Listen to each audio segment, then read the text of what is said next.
Welcome to Losing a Child, Always Andy's Mom. On this podcast, we journey through the devastating experience of the death of a child. Grief is seldom discussed openly in our culture, and the death of a child makes people feel even more uncomfortable. We approach the topic openly and honestly, speaking to people who have lost loved ones and experts who help care for them. Whether you are a parent experiencing loss or someone who wants to support another going through this tragedy, this podcast strives to offer hope and help.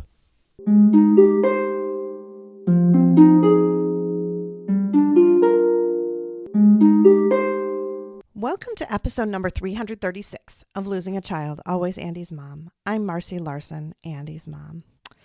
Today I am happy to introduce you to the third installment of our four-part series with Gwen Kapcia. Again, as you know, Gwen is taking over the reins for me and doing a wonderful educational series. And, I may just like this one best of all so far. And I wonder if next week she will just knock it out of the park again and beat it again. But this week she talks about grieving in family and the big emotions that come on with grief, and just goes through a lot of really specific examples. And I think it is just absolutely amazing. As a reminder, if you would like to continue on with Gwen and do some sessions with Gwen after this series is over, you can email me for coupon codes at Marcy, M-A-R-C-Y, at andysmom.com. You can also email Gwen directly. So that would be Gwen at grief-guide.com. And we will be happy to get you those coupon codes. I just know that many of you would really benefit from more individual sessions with her, or watching the video series with her, or that she made. Just many of those things. A lot of the guests I've had on actually have worked with Gwen in the past. So it's just a great thing. She does such a great, amazing, wonderful service for people. So I know you'd love that. I also have a sponsor for this week's episode. So this week's episode is sponsored by Jane. Jane sponsored this episode in memory of her son, TJ. So I do want to recognize that. That's just amazing. Thank you so much, Jane, for that $125 donation. So she did it a little bit differently. She did it through Fidelity, where she gets some money that she can donate through Fidelity. And so she sent that here to me, and I appreciate that so much. So there are different ways other than just going to our website or using GiveButter to make donations as well. So thank you so much for doing that and for honoring TJ in this way. If you would like to share your story on the podcast, I'm starting to do some interviews again. I just did the first one yesterday in preparation for the release that'll start coming again in 2 weeks. So if you want to be on the show, be sure to send me an email. I'd love to get more people scheduled. Right now, though, I just want you to sit back and enjoy listening to Gwen talking about family grief and the big emotions of grief.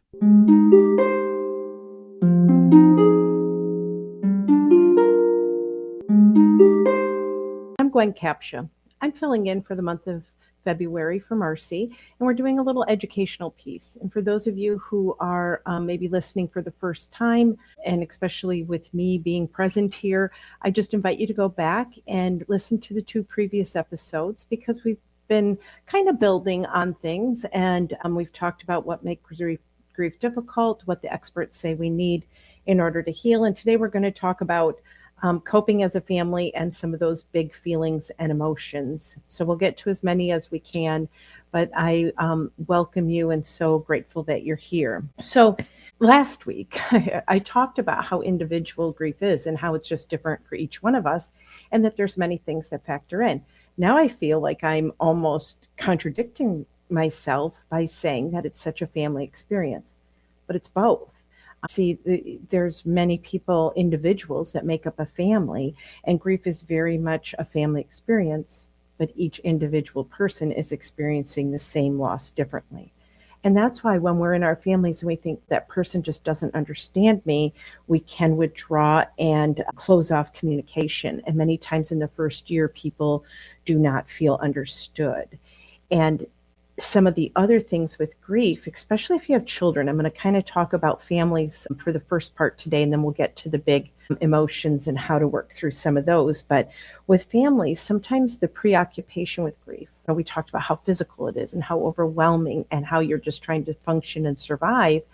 And we kind of forget about maybe the routines that we used to have, the bedtime routines or the planned meals together or a family fun day on Sundays, and you just don't feel like being fun anymore. And so you don't have that. And maybe you had some built-in times that you chatted with each other, and now those times everyone's kind of retreating to their own space. But here is one of the pieces of that is that children need that stability. And we're going to talk about that and some of those routines. But as adults, we're hurting so much that those routines may be very hard to keep going or even know if we want to do them. The higher the need to be understood, the less capacity we have to be understanding. So in that meaning, we just, if you're not understanding me, then I'm not understanding you. And that's why in the context of a family, communication and compromise are the two key words. That works with the holidays. It works with just about everything that we need to say, this is how I'm feeling, hear how the other person's feeling, and what would the compromise be. And I'm just going to share again, I want to always say that I have people's permission to share. This family I worked with for a very long time, and they touched my heart in so many ways, and they have allowed me to share some of their story to help other people. So there was a family whose 15-year-old son attempted to end his own life, and he lived on life support for about 9 months. And they had a surviving 13-year-old son who, in those 9 months where the parents were hoping and waiting for their son to recover, he was cared for by people in the neighborhood, family, church. He went on and tried to have life as normal. Unfortunately, at the end of the 9 months, they did remove their son from life support, and he died. So their grief journey began in a completely new way of life without him, that this is real and he's not going to recover.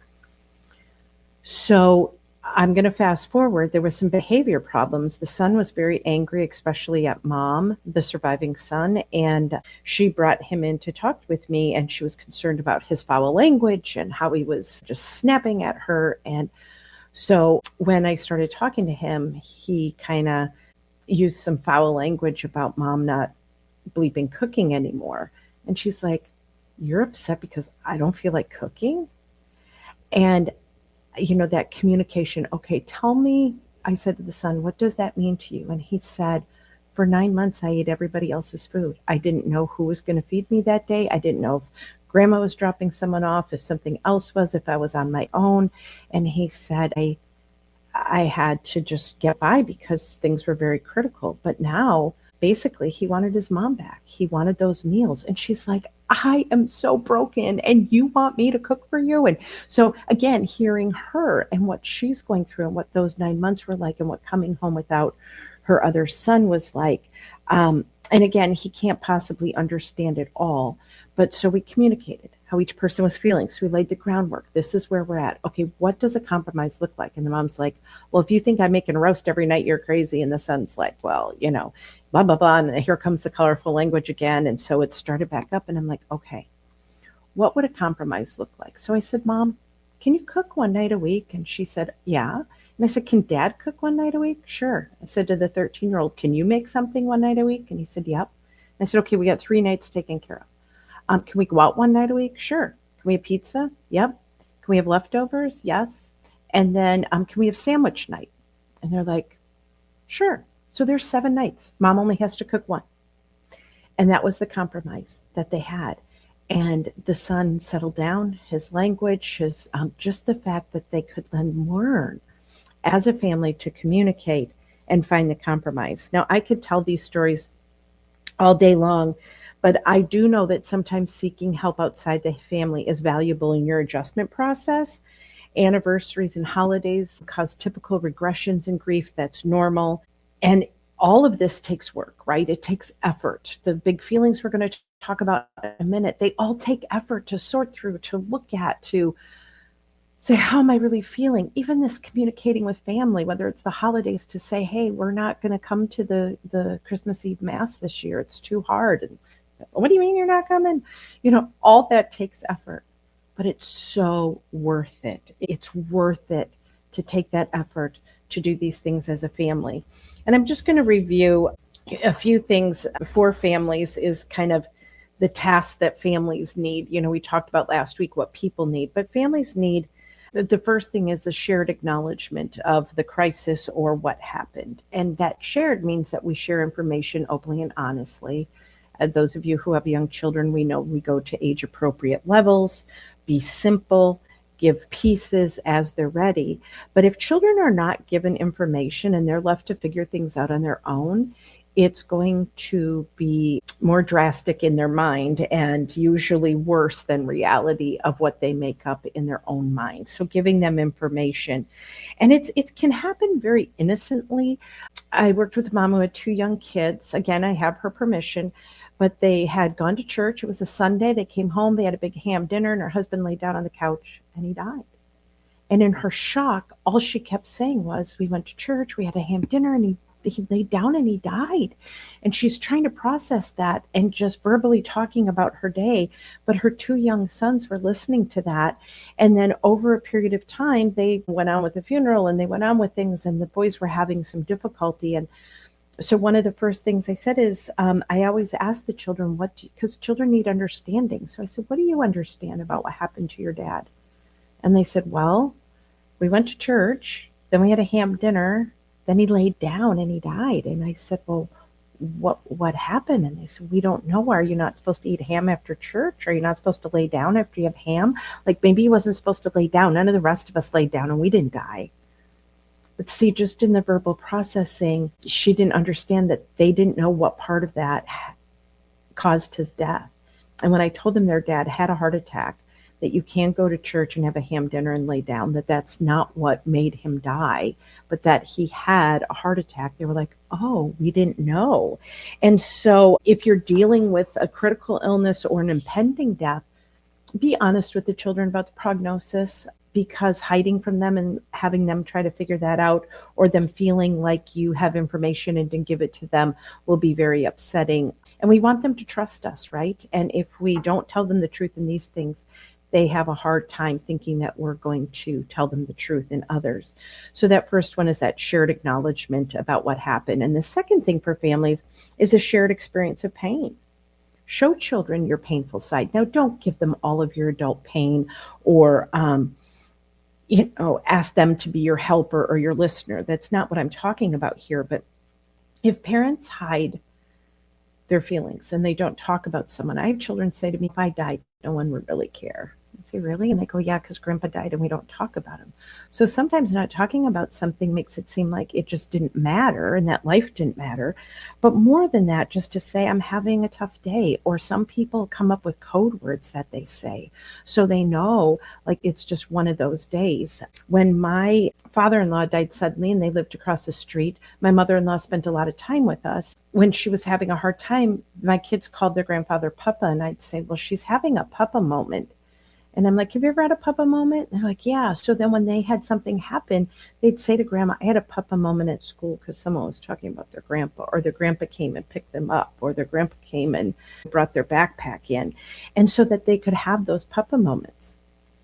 Well, it was many, many years after my father-in-law died. I'm going to say 15 years maybe. We were traveling with my mother-in-law at Christmas, and we were leaving my sister-in-law's house, and my husband and I were in the front of the van, and then my well into his teen years, maybe even college, son and his grandmother were in the next row, and then our 2 daughters were in the back.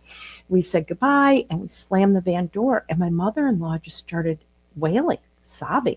So my son, who's next to her, tried to make an assessment, like, did we slam her hand in the door? Is she mad? Was she mad at the people whose home we were leaving? What happened? And he's like trying to assess this, and we're just looking back like, what is going on? And finally he said, are you having a Papa moment? And she shook her head, and he said, don't worry, keep driving, I got this. Because again, they could talk about it. It was that shared experience of pain. Like, I get it. You're thinking of him. And I listened as we drove and they started talking, and I heard my mother-in-law say, your grandfather would be so proud of his family, or he would have enjoyed this weekend of playing cards and all the things we did. He would have loved that. And so then years later, we still could call it what it was. So I would encourage you to come up with those things, to say, I'm having this time, or I'm feeling this way, so the children know and understand right away what that means. The next one is reorganization of the family system. There's a lot of role reversals. Next week, we're going to talk about reestablishing ourselves, and I'll tell a little bit more about this, but in the fact that as adults, it takes us a long time to establish ourselves. But as children, they need stability from adults very quickly. Like, who's going to drive me to school now? Who's going to make my lunch? Who's going to teach me how to fish? If grandpa was the one who was going to teach them how to fish. And the other piece is we have to be comfortable with chaos for a time. Don't fix everything at once. Allow a little bit of, we're going to figure this out, and allow for the reorganization. Because if we try to fix too quickly, one of the things that it does is make children think that everything can be fixed quickly. And as we know, grief isn't one of those quick fix things, right? It's such a long, slow process. So each and every day, we're figuring out who we are as a family and reorganizing our family system. Then the last thing is reinvest, redirections of goals, recognizing the importance of this, because one thing that children do need after the understanding, the place to put their pain, the remembering the person who died, is to move on. They need to be kids. They need to be able to go to prom. They need to be able to, still go to their soccer game, whatever that is. They're kids, and that's what they're about. And so allowing them to move on. I would wait for 4 seasons to pass before making any major decisions, as we've talked about before. And as a family, just to say we're reorganizing, we're reinvesting. But I think the most important thing here is, the dangers of this is if we idealize the past, then it's too hard to reinvest in the future. If we are so focused on the past, then the children feel like, I can't move on and live life because we're so into what happened. And understanding, we're not talking the first couple months, but we're talking over a period of time as we grow and develop. And again, we'll talk about that next week. But I think the key thing here is to cheer each other on as a family, to be able to say, I'm proud of you. We're doing hard things. What do you need? Where does your help come from? Who is your support? Those kinds of things. Really cheer the family on would be my suggestion with that. So now that we're 15 minutes in, I want to be able to switch and talk about those big feelings. I'm going to start with anger. Anger without action eventually turns to bitterness. Now, the first part about anger is to admit that you're feeling it. It's a legitimate human emotion. There's no cause for shame. It's not bad or wrong to be angry. It's what we do with it that can make anger inappropriate. So anger can be reoccurring. It can hit you at strange places and strange times. It's very unpredictable. And so we can just find ourselves also displacing anger at something safer that's really not connected to our family. So maybe you're yelling at strangers when you're out, or screaming in the car at all the other drivers, and you've got that anger stewing in there. So we have to say, clearly I'm angry. Then the next part is to analyze it, to slow down long enough to say, what am I really angry about? If I take COVID as an example, am I angry at God? Am I angry at medical personnel? Am I angry at the perceived carrier? Am I angry at my person themselves for not being more careful and wearing their mask? Like, we had to really say, what are we really angry about? And the same thing goes with this. Anger is a very normal response to loss, but it can lead to blame, and then it becomes almost cosmic, and then you're mad at the whole world. And so we have to think, what am I really angry about? Maybe you're angry at a police officer for what they said. Maybe you're angry at a doctor or a nurse, a family member, something that happened, a decision that was taken away from you, whatever that is, to slow down and analyze that. Then the next one is to act it out in a constructive way. Physical exercise is the most frequently mentioned way to release anger. Crying is another, but screaming into a pillow, having a punching bag, just letting that out. You can go to a smash room and smash plates. But there's other constructive ways that once you've taken the time and you're not reacting, you're more just responding to how you've analyzed your feeling, is that you may be able to make an appointment with that doctor and say, I know it's not going to change for our family, but going forward, maybe this is something you can do. You can write a letter. You can just sit down and say, that hurt me when that happened. And I want you to know that I forgive you, or whatever that looks like. If the anger is towards the deceased or the relationship that you had, writing a letter, saying it out loud, saying it to somebody else, going to the cemetery, burying the letter, burning it, doing whatever where you can, get it outside of yourself. So again, without the action, that turns to bitterness, and we have that stewing inside of us, and we need to act it out in a constructive way. I had a thought of somebody, acting it out in a constructive way when I said about doctors. I worked with a family whose daughter died on Christmas on the way home in a car accident, but they didn't know she had died. They just were told to come to the hospital. They were told to sit in a waiting room, that the doctor would come out and talk to them. And after they were there a couple hours, the doctor came out and said, are you so-and-so's family? And they said, yes. And the doctor just went like that and said, there's nothing I can say right now. And they're like, oh, okay. So he turned around and left, and they waited several more hours. And finally they went up to the nurse's station and said, we've been waiting so long for an update. And they said, the doctor didn't come in and give you an update? And they said, the doctor came in and said, well, there's really nothing right now I can say, and shrugged their shoulders. And she said, I'm sorry. That's your doctor's way of telling you your daughter didn't make it. She died in surgery. What did they miss? I mean, there was nothing I can say right now. He didn't say the word. So they were so angry that they weren't clearly communicated to say there was an accident. Your daughter's blah, blah, blah was injured. We took her into surgery. We worked, blah, blah. What? They needed that. And they didn't get it. So when they thought about it, they made an appointment with that doctor and said, it's not going to change what you did, but you got to figure out more than shrugging your shoulders for families. So that was a way that they could act that out. And I just realized that I'm sorry if I'm pushing buttons for people. I know in this education, using examples and things, you just go, oh, that hit too close to home. I'm really not trying to do that. I'm just using stories from real families in real lives like yours that have lived through these things. So the last part, after you admit it, you analyze it, you acted out constructively, is to abandon it. Once you get it out in the open, do not put it back on your shoulders, talking it out, envisioning yourself. I wrote that letter. I went to the cemetery. I made that appointment. I talked to the doctor, and envision yourself just letting that go. Someone said hanging on to anger is like drinking poison, expecting the other person to get sick. It's bad for your body and your health to hold on to anger. Studies from Johns Hopkins reveal that forgiveness is better for your health. And so do the healthy thing and allow yourself to let that go. Because there are people, if you know, I'm going to hold up my folder here, that carry anger so much that they wear it like a shield, and it hits you before they come in the room. Like it's so thick and you can just feel it. And it's like, oh, they're so angry. You don't want to carry that around. You don't want to have your anger enter the room before you do, right? So give yourself the gift of that and be healthier.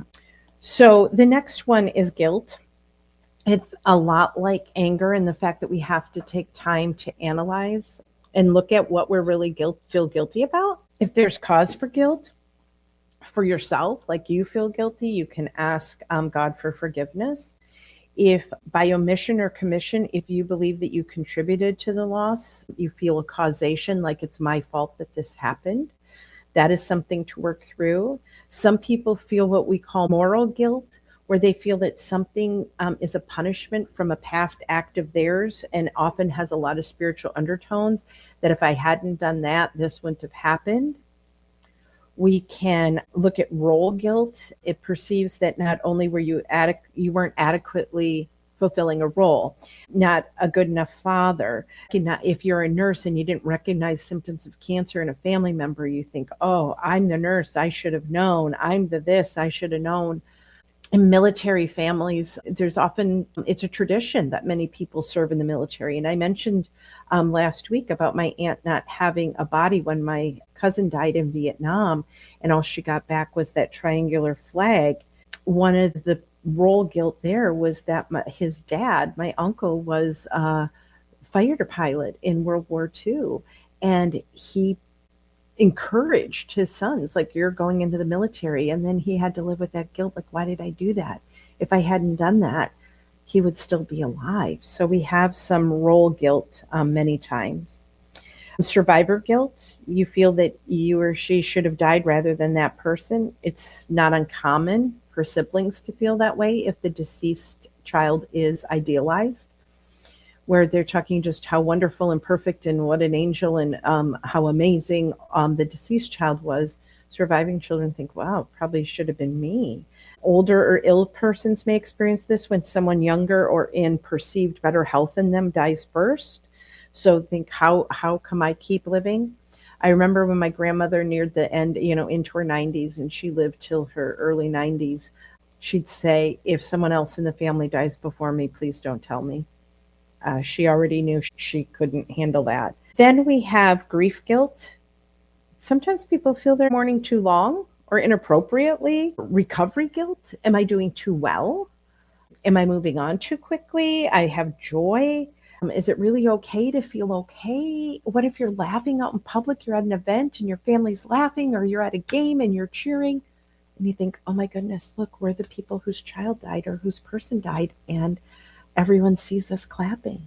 We really, really, really need to know it's okay to be okay. Feelings of relief are not uncommon in grief, so people feel guilty that they might feel relief.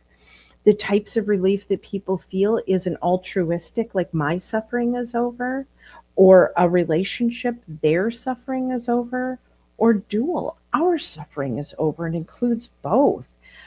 Relief is often a hidden emotion of grief, and we don't go around talking about it, so we feel guilty that we feel some sense of relief that at least I get to it. I mean, we've talked in support groups where a widow says, there are some benefits because now I get to run the remote control.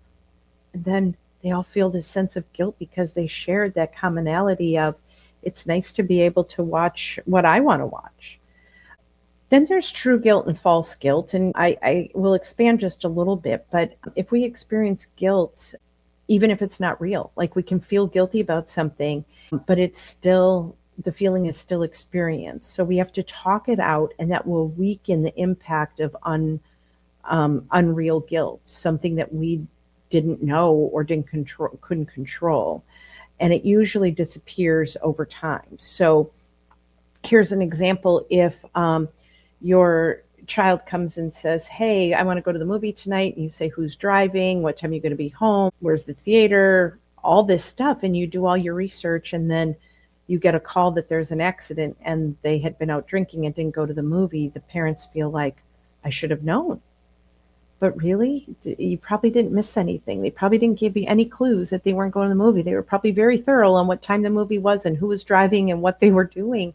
And many people just feel this guilt, like, I should have known. And we have to release ourselves that there are times that we just can't control and we don't know what's happening. So one of the things, like in a situation like that with the parents, is this perspective to say, did I do the best I could with what I knew at the time? And that's one of the things that I have to help people process is, at that moment when they were asking to go to the movie, all the information they gave you, did you make the best decision? Maybe even called the parents and said, are you aware that, so-and-so is driving and they're going to the movie at 9:00 at this theater? Yep, I know. Maybe you did all that. So you did your best. The other part was, what was my intention in making that decision? Your intention was your child came, they asked you if they could go to the movie, they're getting good grades, whatever it was, your intention was for them to go out and have fun and have a good night. You didn't know what was going to happen. And so we have to look at that perspective and change the view on that. Shame, I can't go too deep into shame right now, but I just want to say that shame is the glue that keeps things hidden. Guilt is admitted, while shame is not open, and it continues with a lot of unhealthy self-talk. Guilt says, I made a mistake. but shame says I am the mistake. And we have to promote self-care. You're not a bad person. Rather than just saying something's wrong with me, use it to transform us and make our behaviors better or different. Go from judging yourself to changing behaviors. So just being more compassionate with yourself rather than feeling like you are a bad person because this happened. And again, I believe with all these things, talking it out with someone else, whether it's a counselor, a trusted friend, is so valuable and helpful because we have to express our feelings. Then we have to validate them. But whether it's guilt, shame, or anger that we've talked about so far, we have to find functional ways to cope with them. And I want to just give a few more functional ways with guilt. We can ask ourselves, whatever you're saying to yourself about how horrible you are or the decision that you made to let them go to the movie, you ask yourself, what would you say to someone else? What advice would you give them? And if you would talk to yourself the same way you would someone else, right? And not be so hard on yourself. What would the deceased say to you? And respond how they would respond. If you were presenting your case to a jury and saying, this is how I feel. They asked to go to the movie. I said, yes. I checked with the mom. So-and-so was driving. They were going to this theater. I looked. What could they find you guilty of? Another question technique for functional ways to deal with grief or guilt is, what does your face say to you?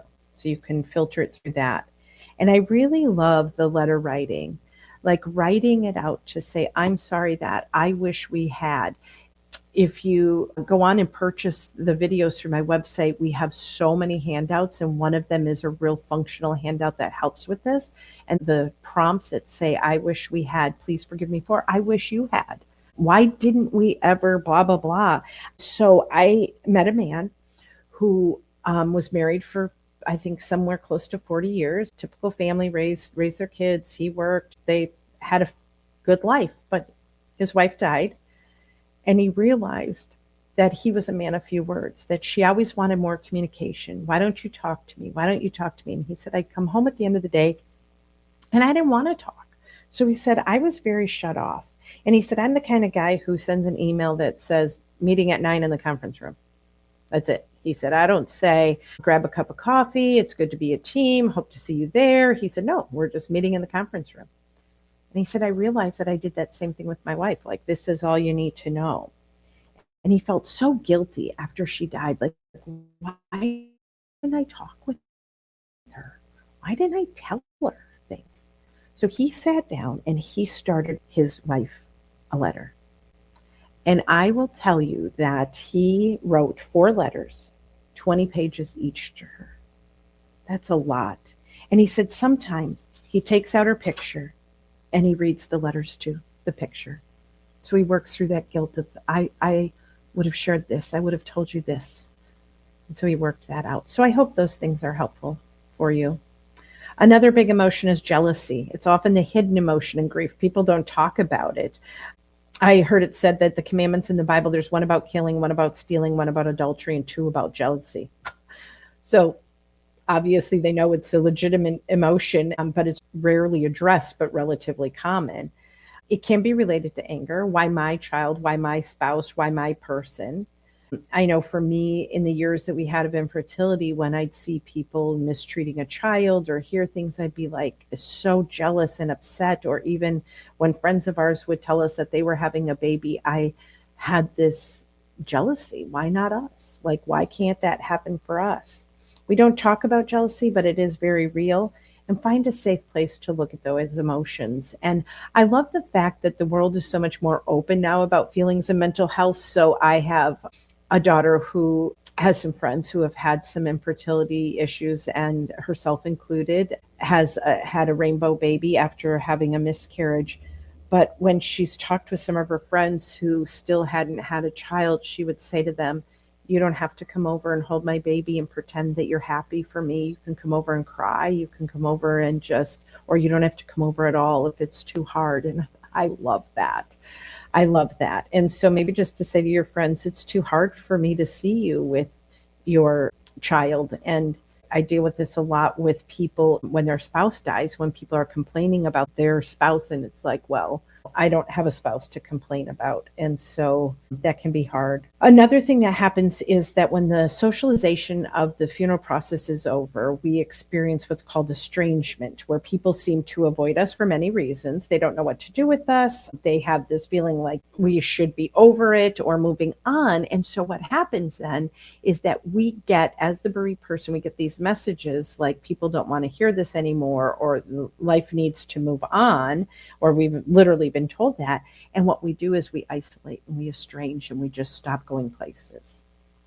That's natural at the beginning, but over a period of time, that estrangement can become a problem, especially because we talked last week about one of the things we need is we need people. We need people in our lives. And so I suggest that you, if you're refusing to leave the house, that you go on little errands at first, and each time have a little more people contact or take a little bit more time. Another problem opposite of estrangement is running, that people are so afraid to face the pain that they're just running and trying to stay ahead of it. And I just want to tell you again that facing the pain mellows the pain and removes the reason for running. So we do have to turn, I used this Scooby-Doo example last week about running from things. Grief waits on a welcome. It waits on a welcome. Dr. Wilfelt talks about hellos and goodbyes, and there's so many hellos and there's so many goodbyes, but what it does is we can't run from that. We have to look at the hellos and we have to look at the goodbyes. Another big thing could be jumping back into life too quickly, right? Like the social pressure to stay busy, get back on that horse and ride. And if you have to force yourself to do every activity, then I would say that you didn't have adequate time to do your grief work. And I've seen this, and you'll know if it's you. You'll know.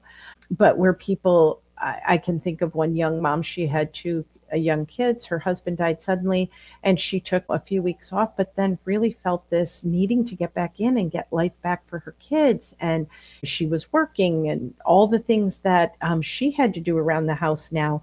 But then it got to the point where she was completely immobilized and couldn't do anything. And I said, I think we have to go back and take some more time before we jump in to the stream of life. Another piece with that is go back to work and school gradually. Go to your boss and your teachers or whoever and just say, my performance is going to be a little different for a few weeks. I'm not making excuses saying I can't do my job, but I'm asking for grace because I don't know who I am now that this happened to me, and I need time to sort this through. And so it takes energy to do that. And sometimes we feel there are certain places and situations where you just can't ask someone that because you just know they're not going to give you that grace.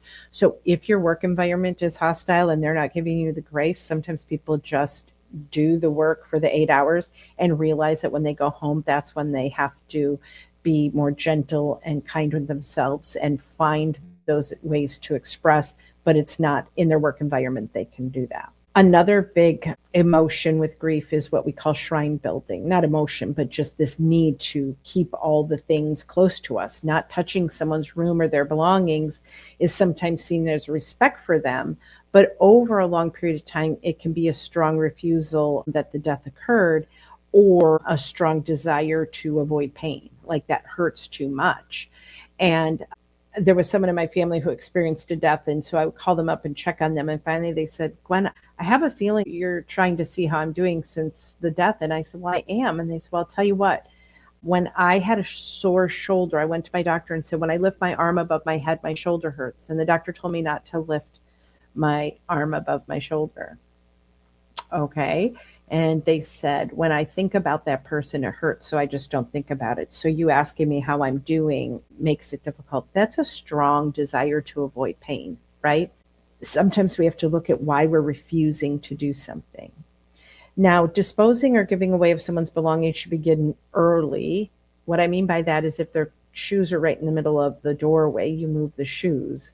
But it's done gradually over time as you move them. Sometimes people appreciate help getting rid of belongings or sorting through things, and sometimes you want to do it alone. Sometimes you want to talk or pray or cry or listen to music or scream out. Do what fits for you. And I tell people you'll usually know when you're ready to do them, but if you have an environment, and I've been in some shrines where it is such a monument to the person who died, I had someone tell me, walk gently to my living room because there's still some of my husband's hair on the floor in the hallway and I don't want that disturbed.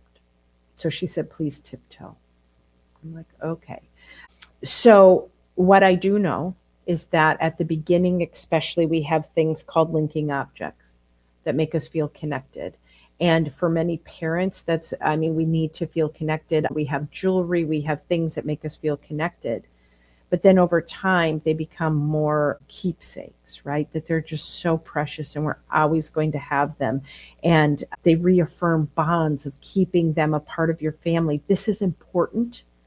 And it is a need, remember, to find a way to recognize that person. And so whether you hang their stocking at Christmas, whether you do a memorial for them or a fundraising or an event or something to bring awareness, those are all treasures and keepsakes. But we really have to look at, am I shrine building? Am I hanging on to this as a refusal to believe that this happened? I think the other thing that I've noticed is the more we build monuments for our deceased children, the more difficult it is for surviving children to feel that their life has value. Another issue or problem is expecting too much. Not one person can meet all of your needs. So if you're putting all of your pain on one friend or your spouse or this person, you kind of have to divide it up. Okay. And so mention finding our support, who's the doer, who's the listener, who's the fun person. And so kind of spread that out. But here's another thing is sometimes we expect too much of ourselves. How do you really think you'd be doing right now? Like, you've never done this before. Our first time at anything, average is the best we can expect. I mean, ask a professional golfer how they golfed the first 5 years. They did not start out as a professional golfer. If you know a quilter, ask them about their first quilt and they'll say, oh my goodness, the back of their quilt. And they can just see the progression as they got more expert and more seasoned in being a quilter, that the back of their quilts look totally different now. The same thing with grief is that, did you think you were going to do this all perfectly? Like, you've never done this before. So you're not going to be good at it. And no one wants to be good. And you weren't prepared in the first place. And it's something you don't want to do. So don't have those expectations of yourself that, oh, I should be doing this. Should I do that? Watch how you talk to yourself. The perpetuation of grief is sometimes there's some secondary benefits in grieving that keep people around. And so we don't want to heal because it might keep people coming around. So my example was that as I went to visit a woman and there had been a little bit of snow. And when I got there, she had shoveled for my arrival where I parked, the sidewalk. And as we were visiting, she looked at her clock and said, oh, you have to leave. I've got to hurry up and put the snow back. And I said, excuse me? And she said, well, my son drives by after work. And if I haven't shoveled, he will come shovel and then visit with me. But if I've done it, he'll keep driving by. So we talked about the fact that having that, again, communication with him that says, I really like to shovel and I can do it. Now she's shoveling twice. She's taking it off and then putting it back on. But I also like when you stop by once in a while. So if it hasn't snowed, can you just stop by once or twice a week and visit with me for those few minutes? Because sometimes we might be keeping some of the grief alive because of the closeness or the warmth of having people around us. So we have to ask ourselves that.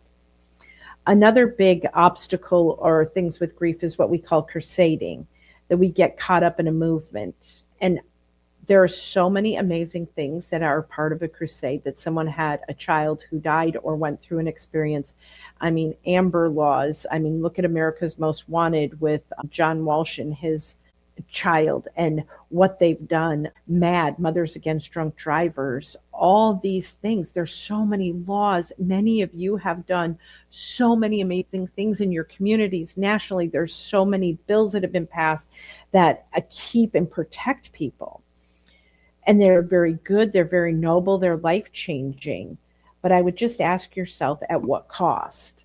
And am I crusading to avoid something? Am I so focused? So I've had people say, I'd love to come to your grief class, but I'm working on getting this bill passed and I'm doing all this. And I watch them and they're so focused on that they almost think that then they don't have to do grief work. Like, oh, I don't need to be gone to a support group because I'm focusing on this. And sometimes it is easier because it gives us a task list of things that we can do. And, oh, I can do this, and this, and this. I know someone who was going through a divorce and had a cancer scare and had some testing. And then they found out that they didn't have cancer. And they said, oh, I'm kind of bummed. And I'm like, what? And they said, because at least if I had cancer, I'd have a treatment plan. I'd have a team of doctors. There'd be like, we're going to do this today. We're going to take this medicine. But she said, with my divorce and my marriage and my family turning upside down, there's no team, there's no treatment plan, there's no meds I can take.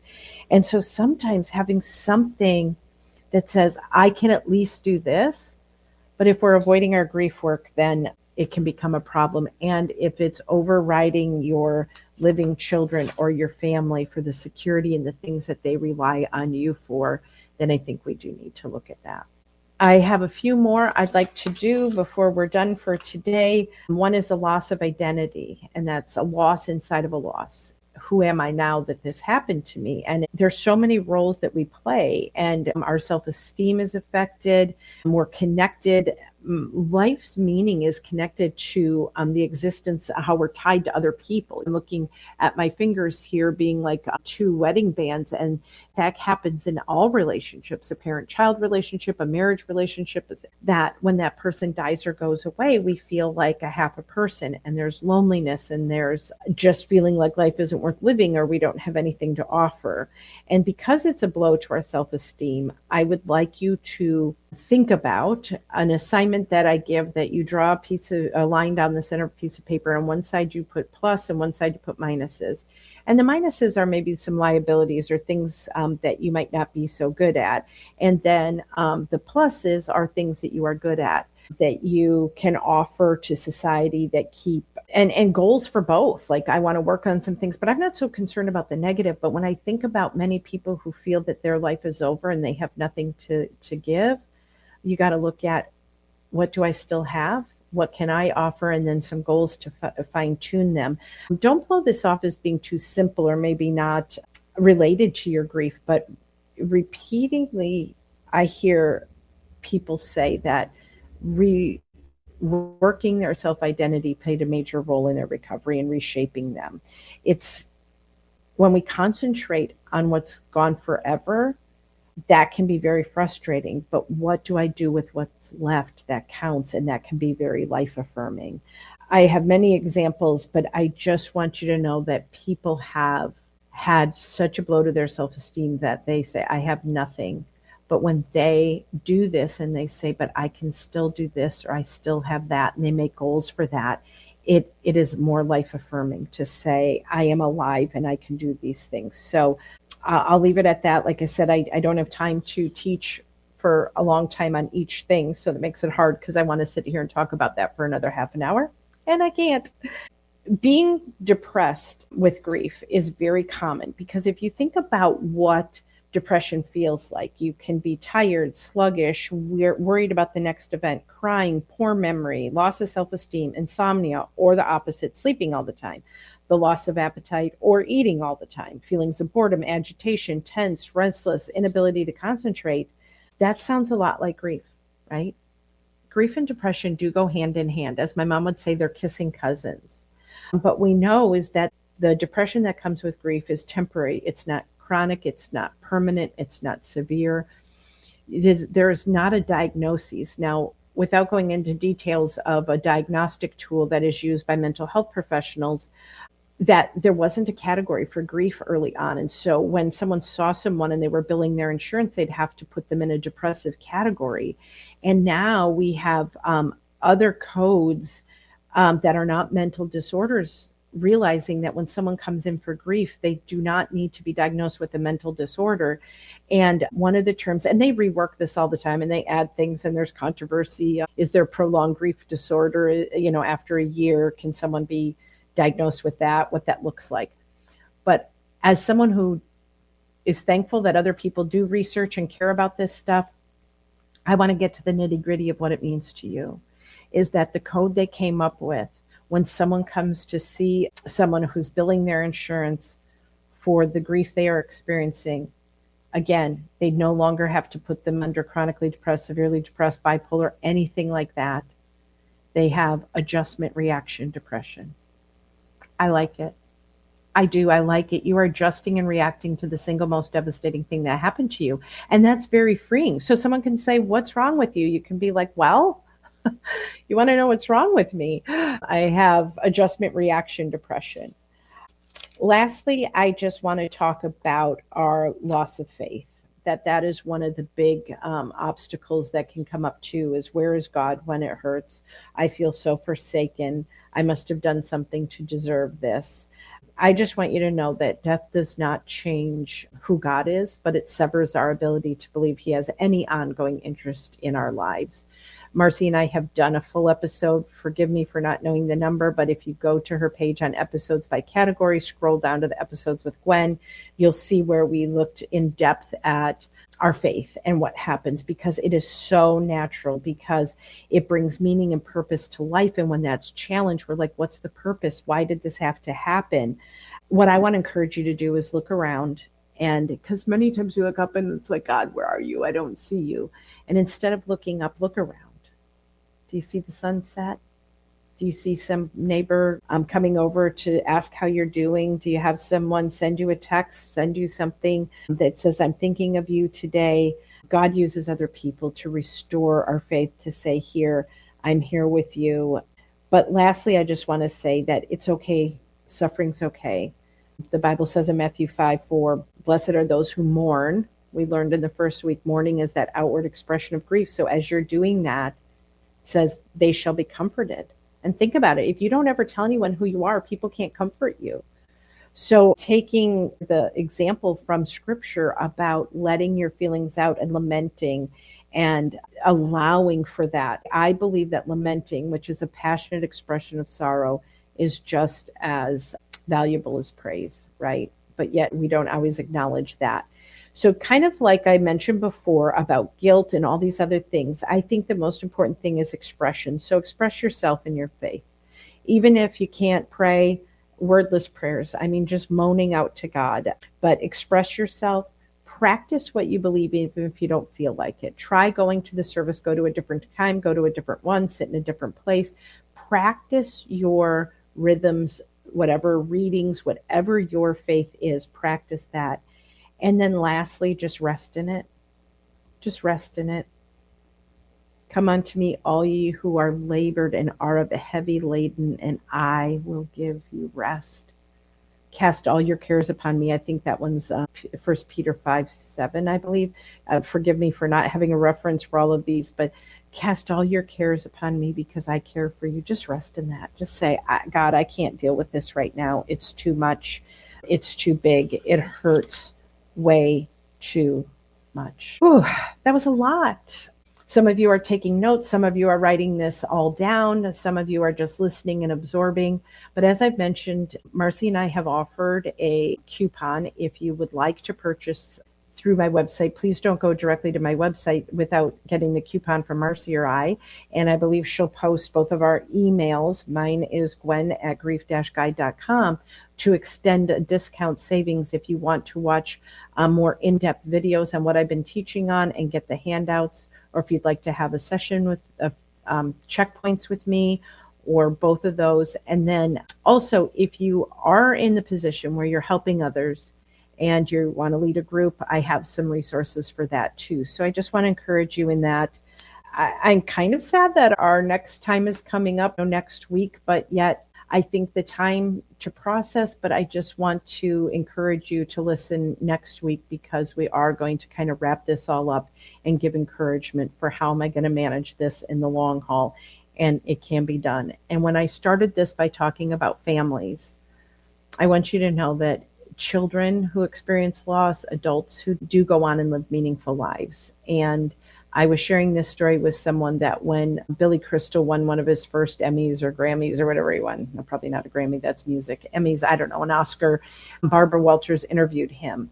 And she kind of likes to dig in there. And she said, Billy, your dad died when you were 15. What did that do to you? And he said, it's still doing to me, right? Like it doesn't stop. But also the parallel of that story is it also didn't stop him from having a meaningful, full life that was successful and had a lot of amazing things in it. And the same for you, that if you're struggling with any of these big emotions, that's part of your story, and it's still and always will do to you, but it doesn't have to stop you from having a meaningful life with good things in it. Take care.